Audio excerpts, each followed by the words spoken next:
المجد للثالوث القدوس المتساوي في الجوار. Shalom, salam sejahtera di dalam nama Tuhan Yesus. Dalam program 5 Minute Apologetics kali ini, saya ingin bicara tentang pentingnya mewaspadai ajaran Yesus yang lain. Yesus yang lain maksudnya Yesus yang tidak sesuai dengan gambaran dan pernyataan kitab suci, baik perjanjian lama dan perjanjian baru. Nah, kita beranjak dari pernyataan Paulus dalam suratnya kepada jemaat di Korintus yang kedua. Dalam 2 Korintus pasal 11 ayat yang keempat, di sana dikatakan, sebab kamu sabar saja jika ada seorang datang memberitakan Yesus yang lain daripada yang telah kami beritakan, atau memberikan kepada kamu roh yang lain daripada yang telah kamu terima, atau Injil yang lain daripada yang telah kamu terima. Nah, di sini Paulus memberikan peringatan kepada jemaat di Korintus untuk mereka mewaspadai pengajaran-pengajaran asing. Walaupun mengatasnamakan Yesus, walaupun mungkin menunjukkan bahwa ini seolah-olah Yesus yang mengajarkan, tetapi kalau tidak memiliki dasar teologis dan dasar historis dari pernyataan kitab suci maupun yang diajarkan para rasul sebagai pewaris sah dari ajaran Yesus, maka jemaat harus menolak ajaran itu. Nah, kalau ajaran ini berterus terang menunjukkan wajahnya, tentu kita dengan mudah menolak. Nah, tetapi kadang penyesatan itu memakai topeng Yesus, memakai wajah seolah-olah inilah Yesus, inilah yang diajarkan Yesus, ini yang diajarkan kitab suci, padahal sejatinya tidak demikian. Karena itu pentingnya umat Tuhan berakar di dalam ajaran kitab suci dengan benar dan bertanggung jawab. Karena Yesus sendiri sudah menubuatkan bahwa akan muncul banyak pengajaran-pengajaran yang sesat. Dalam Matius pasal 24 ketika ia berbicara tentang akhir zaman, Yesus berkata akan datang Mesias palsu, pseudokristoi, digunakan bentuk jamak. Mereka menampilkan dirinya, berkata seolah-olah akulah Mesias, akulah Yesus itu, akulah sang Mesias itu. Tetapi sejatinya mereka palsu. Nah, karena itu diperlunya kepekaan roh sehingga kita bisa membedakan mana ajaran yang benar dan mana ajaran yang palsu sesuai dengan kitab suci. Dan ini sudah dinubuatkan oleh Yesus. Saya akan berikan dua contoh saja di mana gereja mula-mula sejak awal sejarahnya sudah menghadapi ajaran-ajaran Yesus yang lain ini. Yang pertama dari kelompok bid'ah gnostik.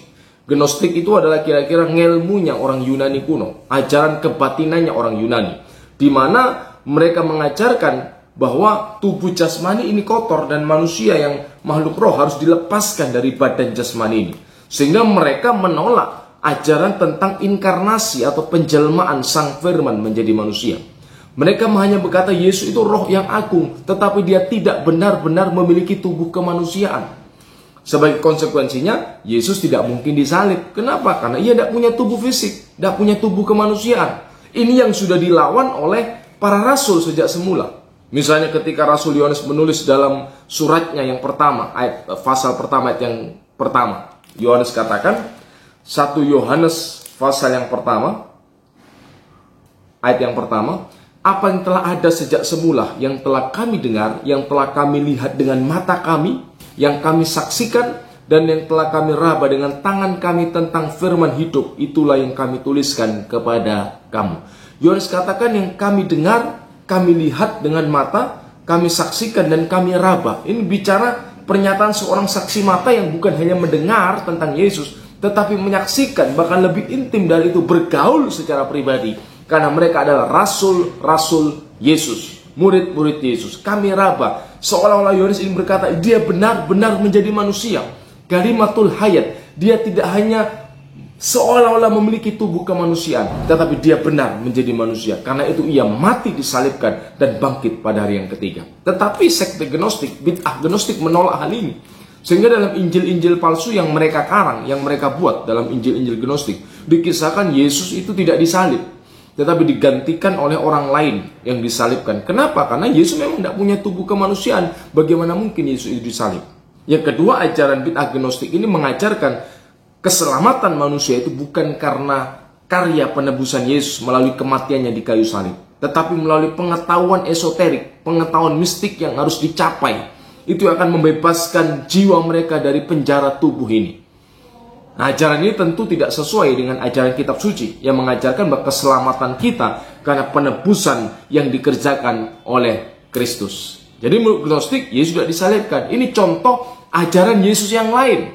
Seolah menampilkan Yesus tapi tidak didasarkan atas wahyu ilahi yang dinyatakan dalam perjanjian lama maupun di dalam perjanjian baru. Nah, tentu umat Kristen harus memahami, mengetahui, dan mewaspadai pengajaran-pengajaran ini. Yang kedua adalah ajaran dari Arius. Arius ini adalah seorang Kristen yang hidup di sekitar abad keempat.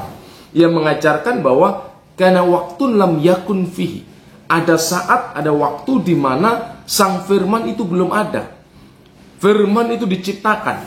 Yesus adalah ciptaan. Nah, tentu bapak-bapak gereja waktu itu menolak ajaran ini karena tidak sesuai dengan kitab suci dan akal sehat. Kenapa? Yang pertama, kitab suci jelas menyatakan en arche, pada mulanya en hologos. Logos itu sudah ada. Sebelum adanya ruang dan waktu, bahkan ruang dan waktu diciptakan oleh Dia Sang Firman. Sang Firman itu sudah ada bersama-sama dengan Allah, dan Firman itu adalah Allah karena Firman itu berdiam dan satu di dalam wujud Allah.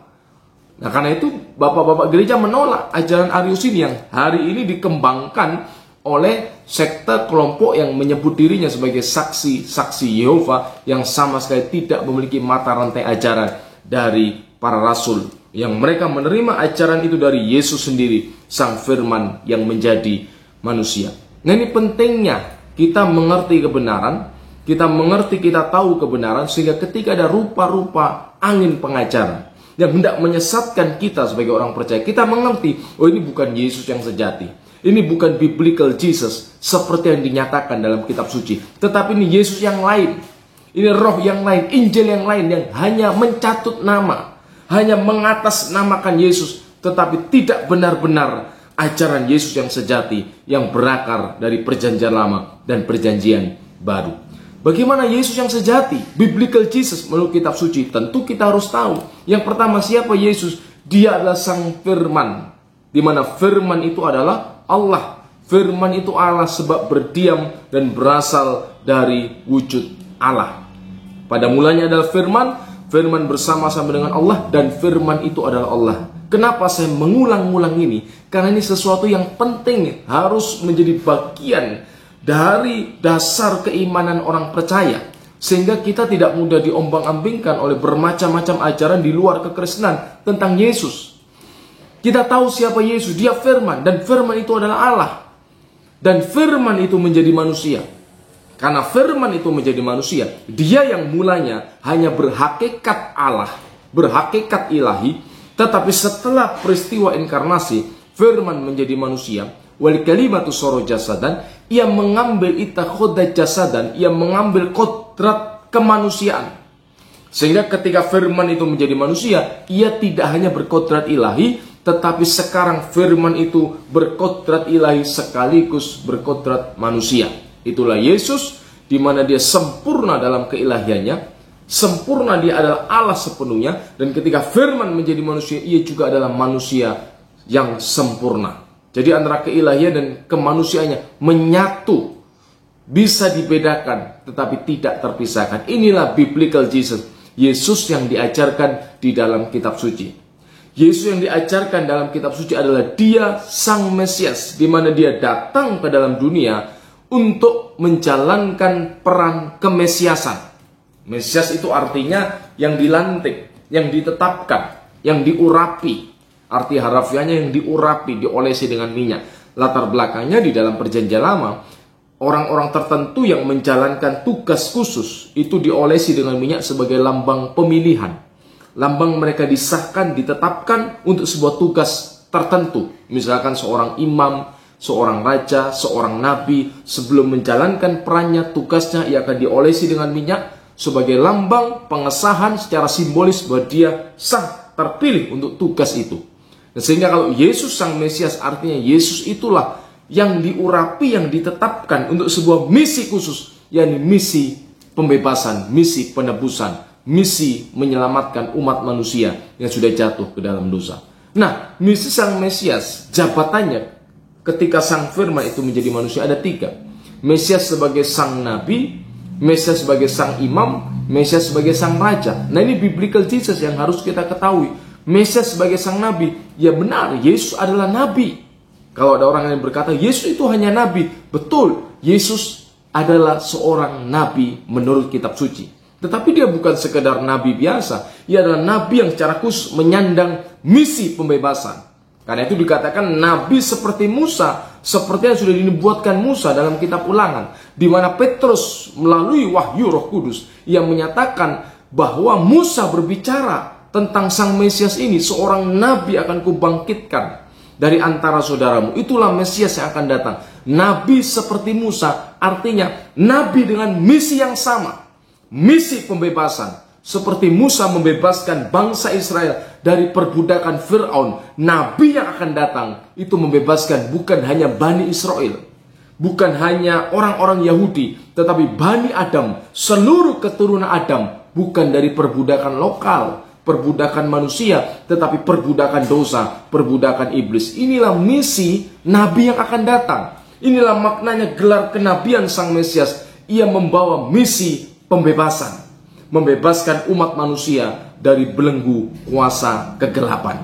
Itu maknanya Mesias sebagai sang nabi. Yang kedua, Mesias sebagai sang imam besar. Tugas imam di dalam upacara keagamaan yang diatur dalam syariat Taurat, ia mendamaikan antara Allah dengan umat manusia melalui upacara kurban yang dilambangkan dengan domba, anak domba yang tidak bercela. Itu syarat penebusan. Jadi ini sudah diatur di dalam syariat Taurat yang hanya simbol, hanya bayangan, tetapi hakikatnya Kristus. Jadi prinsip yang digambarkan dalam peristiwa kurban itu adalah prinsip penebusan, penggantian. Jadi mengganti dengan sesuatu yang setimpal, sebanding. Karena tuntutan atas dosa, kita tahu, tuntutan atas dosa itu adalah kematian. Sehingga manusia agar memperoleh kembali hak hidupnya, maka kematian itu dibayar dengan kematian. Karena semua manusia sudah jatuh ke dalam dosa, manusia tidak lagi punya hak hidup, maka manusia tidak punya kemampuan untuk membayar tuntutan atas dosa itu. Karena itulah sang firman menjadi manusia yang tidak dapat mati, mengenakan tubuh kemanusiaan agar melalui kematiannya, kata surat Ibrani, ia memusnahkan iblis yang berkuasa atas maut. Artinya ia memenuhi tuntutan atas dosa itu, sehingga kematian dikalahkan melalui kematiannya. Inilah makna kalau sang imam besar dalam perjanjian lama itu membawa darah kurban hewan sebagai lambang penebusan. Tetapi sebenarnya ini hanya lambang. Kenapa? Karena manusia tidak sepadan dengan hewan, ya kan? Manusia diciptakan begitu mulia pada mulanya, menurut rupa dan gambar Allah, sehingga manusia harus ditebus dengan yang senilai, apple to apple, manusia dengan manusia. Karena itu firman menjadi manusia, sehingga jabatannya sebagai sang imam besar itu menunjuk karya penebusannya. Ini yang istimewa, ini yang khusus, tidak bisa dilakukan oleh nabi-nabi yang lain. Ibrahim, Musa, Nabi Daud yang dekat dengan Allah katanya. Tetapi hanya melalui sang Mesias. Karya Mesias, ia bukan membawa darah hewan, tetap hidupnya sendiri. Karena itu Yohanes katakan inilah anak domba Allah. Anak domba Allah yang mengangkut dosa seluruh dunia. Jadi jabatan Mesias sebagai sang imam besar itu menunjuk karya penebusan yang dikerjakannya. Ia membawa hidupnya menjadi tebusan bagi seluruh umat manusia yang seharusnya binasa. Tetapi manusia yang percaya kepadanya, percaya kepada karya penebusannya, ia memperoleh hidup yang kekal. Yang ketiga, jabatannya sebagai raja. Mesias bergelar sebagai sang raja yang melaluinya pemerintahan ilahi itu dijalankan atas seluruh makhluknya. Ini tiga jabatan Mesias, Jesus yang biblical, Mesias yang alkitabiah, sesuai yang diajarkan oleh kitab suci. Jadi kalau Anda sebagai orang Kristen mendengar ajaran-ajaran tentang Yesus berbeda dari apa yang diajarkan oleh kitab suci, Anda sudah tahu bagaimana Anda harus bersikap. Kita harus menolak dengan tegas tanpa kompromi, karena tidak sesuai dengan kebenaran kitab suci. Sekali lagi waspadai pengajaran-pengajaran Yesus yang lain yang seolah-olah menampilkan potret Yesus, bertopeng berwajah Yesus, tetapi sebenarnya bukan biblical Jesus, bukan Yesus yang alkitabiah seperti yang diajarkan oleh kitab suci. Waspadalah, mintalah karunia untuk membedakan roh ajaran-ajaran benar ataukah ini ajaran yang sesat yang tidak sesuai dengan kebenaran kitab suci. Amin. Kiranya apa yang saya sampaikan ini memberikan pencerahan bagi kita semua. Tuhan Yesus memberkati.